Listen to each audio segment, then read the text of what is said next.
இப்போ நம்ம எம்எஸ் வேர்டில் ரேண்டமைஸ்டு டெக்ஸ்ட் வேணும்னா ஈக்குவல் டு கொடுத்து RAND அப்படின்னு கொடுத்து ஓப்பன் ப்ராக்கெட் க்ளோஸ் ப்ராக்கெட் கொடுத்தோம்னா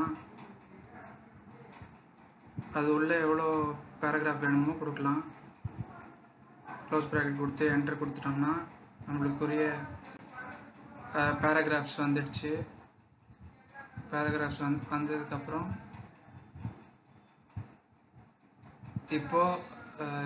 இப்போ ஃபார் எக்ஸாம்பிள் நம்மளுக்கு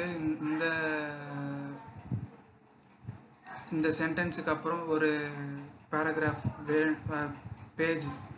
blank பேஜ் வேணும்னா கண்ட்ரோல் என்டர் கொடுத்தோம்னா பேஜ் பிரேக் வந்துடும். இது show right paragraph mark enable பண்ணோம்னா பேஜ் பிரேக் எங்கே வந்திருக்கு அப்படின்றது தெரியும்.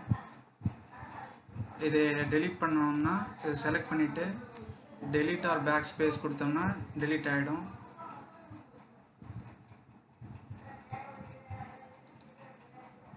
இல்லைனா இதை எனேபிள் பண்ணிவிட்டு இன்சர்ட் டேபில் பேஜஸ் குரூப்பில் blank பேஜ் இல்லை பேஜ் பிரேக் இருக்கும். அதை கொடுத்து நீங்கள் பண்ணலாம். பேஜ் பிரேக் இதை டெலீட் பண்ணிவிட்டு ஃபார் எக்ஸாம்பிள் இது லேஅவுட் டேபில் போய் பார்த்தாலும் பிரேக்ஸில் பேஜ் பிரேக் செக்ஷன் பிரேக்லாம் இருக்கும். இந்த paragraph show or hide paragraph மார்க்கை எனேபிள் ஆர் டிசேபிள் பண்ணுறது Ctrl Shift 8.